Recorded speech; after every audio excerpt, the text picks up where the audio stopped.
আসসালামু আলাইকুম। Hello everyone, welcome to this video. তো আজকে আমি কথা বলবো আমাদের পুরানো স্টুডেন্ট তাহমিদের সাথে। তো আজকে অনেকদিন পর আমাদের এখানে আসছে আমাদের সাথে দেখা করতে। মূলত ও আমাদের এখানে কম্পিউটার কোর্স শিখে গেছে। তো দেখি ও বর্তমানে কি করতেছে। হ্যাঁ তাহমিদ, কেমন আছো? আসসালামু আলাইকুম স্যার। আলহামদুলিল্লাহ স্যার, খুব ভালো আছি। তো আজকে আসলাম, যাওয়ার পথে আপনাকে দেখলাম, খুব ভালো লাগলো। তো আপনার সাথে স্যার কিছু কথা বলার ছিল। যে আপনি আমাকে একটা প্রশ্ন করলেন মাত্র, যে আমি এখন কি করছি। স্যার, এখন থেকে আরো 4 বছর আগে এই টেবিলে বসে আমি আপনার কাছ থেকে শিখে গিয়েছিলাম কম্পিউটার কোর্স। তো সেই দিনে আমার মনের ভিতরে একটা ইচ্ছা আকাঙ্ক্ষা জাগছিল যে আমি একদিন কম্পিউটার নিয়ে পড়ালেখা করব। তো আলহামদুলিল্লাহ আজ স্যার আমি Daffodil Polytechnic Institute of Engineering এ আছি, কম্পিউটার সায়েন্স ডিপার্টমেন্টে। সেখানে আমার কম্পিউটার শেখা হচ্ছে। তো স্যার, আমার এই অনুপ্রেরণাটা ছিল একান্ত আপনার কাছ থেকে, যে তাহমিদ তুমি আসো আমার এখানে কোর্স করো, দেখো তুমি ভবিষ্যতে কিছু একটা ভালো করতে পারবে। তো ধন্যবাদ জানাই সর্বপ্রথম স্যার আপনাকে, যে আপনি আমাকে এত বড় একটা সুযোগ, আমার জীবনের একটা লক্ষ্য বেছে দেওয়ার জন্য। আচ্ছা, যাক, ধন্যবাদ। এবং আমি অনেক খুশি হলাম তোমার এই পদক্ষেপ শুনে, যে তুমি বর্তমানে ড্যাফোডিলে কম্পিউটার নিয়ে পড়াশোনা করতেছো। আমি আশা করি তোমার ভবিষ্যৎ আরও ভালো হোক। তো মূলত আমি জানতে চাচ্ছি যে বর্তমান এই সময়ে তোমার কি মনে হয় মানুষদের কম্পিউটার শেখাটা কতটা গুরুত্বপূর্ণ, তুমি কি মনে করো এই বিষয়ে? স্যার, আমার প্রধান স্যার আমার আর কি দৃষ্টিকোণ থেকে যেটা বুঝি আমি, কম্পিউটার আমাদের দৈনন্দিন জীবনের একটা সঙ্গী হিসেবে দাঁড়িয়ে গেছে। দেখা যায় বড় বড় প্রতিষ্ঠান বলেন বা ছোটখাটো প্রতিষ্ঠান, এখন কিন্তু তারা তাদের হিসাব বলেন বা তাদের ইনফরমেশন সব একটা কম্পিউটারের মাধ্যমেই তারা পরিচালনা করে।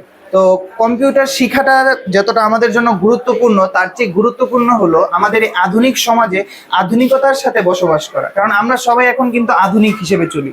তো আমরা যদি আধুনিক সমাজে আধুনিকতাটাই না বুঝি, মানে এই কম্পিউটারই না বুঝি, তাহলে কিন্তু স্যার আমরা ভবিষ্যতে কিছু করতে পারবো না। কারণ দিন দিন যত যাচ্ছে মানুষ আপডেট হচ্ছে, আর কি তার ভবিষ্যৎ পরিকল্পনা আরো উন্নত করছে। এখন আমাদের মস্তিষ্ক যদি 1990 দশকের মতো রয়ে যায়, তাহলে কিন্তু হবে না স্যার।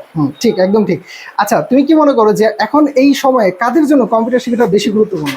স্যার, আমাদের এই সময় জেনজি যেহেতু আমরা, তো আমাদের ইয়ং জেনারেশনের তো শিক্ষা প্রয়োজন। তার চেয়ে অধিক গুরুত্বপূর্ণ দেওয়া উচিত যারা আমাদের মানে কিভাবে মানে আমাদের বাবা মার কথা বলি, যে তারাও যদি এই আধুনিকতার জিনিসটা শিখে রাখে, তাহলে হয়তো দেখা যায় তারাও কোনো একটা জায়গায় যা থেকে যাবে না। মানে তাদেরকে যদি কেউ প্রশ্ন করে যে ভাই এই কাজটা একটু করে দেন কম্পিউটারের মাধ্যমে, তখন সেও নির্দ্বিধায় বা হাত কাঁপুনি ছাড়া কাজটা করতে পারবে। তা আমি মনে করি এটা সবার জন্য শিক্ষা প্রয়োজনীয়। কেননা দেখা যাচ্ছে আমাদের বড় বড় যেটাই বলি না কেন, সব জায়গায় এখন কম্পিউটারের ব্যবহার।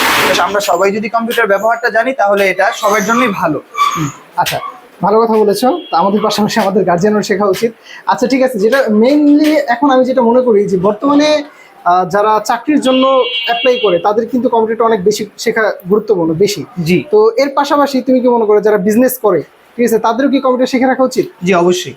কেননা দেখা যায় যারা বিজনেস করতেছে তাদের একটা কম্পিউটার ম্যান রাখা লাগে, তাদের কি কম্পিউটার পরিচালনা করানোর জন্য।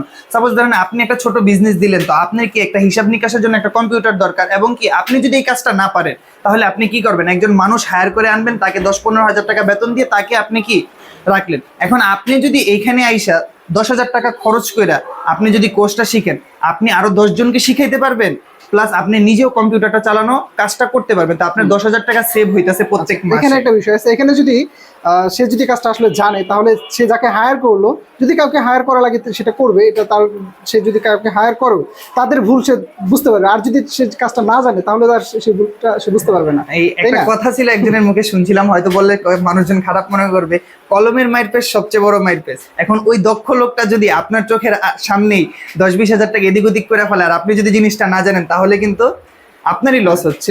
আমি মনে করি সবার এটা শেখা উচিত।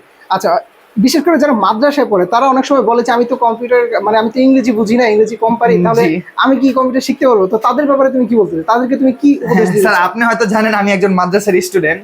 তো আমি যতটুকু জানি, মাদ্রাসায় পড়ুয়া ছাত্রদের ব্রেন বেশি শার্প হয়, ওদের ইংলিশ জানার প্রয়োজন। কম্পিউটার শেখার ক্ষেত্রে ইংলিশের কোনো সম্পর্ক নেই।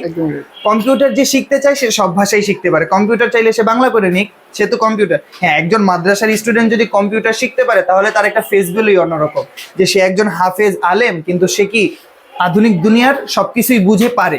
তো আমি মনে করি মাদ্রাসা ছাত্রদের জন্য এটা বেশি গুরুত্বপূর্ণ দেওয়া উচিত, কারণ তারা চাইলে বড় বড় বাইরের দেশেও যায়। তারা যা পিএসপি কোরআনের আলোতে যায় বা আজহারিতে যায়, তো সেখানে যদি যায়, তাহলে তাদের কি কম্পিউটার শেখাটা আমি মনে করি তাদের জন্য খুবই গুরুত্বপূর্ণ, কারণ ওই দেশে এগুলিরই ব্যবহার বেশি।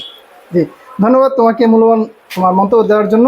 তো তো আশা করি তোমার ভবিষ্যৎ আরো উন্নত হোক, যে আশা রেখে আমি আমার বক্তব্য স্যার দোয়া করবেন আমার জন্য, জি, আমি অবশ্যই। যেন ভবিষ্যতে আরো বড় কিছু হতে পারি। ঠিক আছে, আসসালামু আলাইকুম। ওয়ালাইকুম আসসালাম।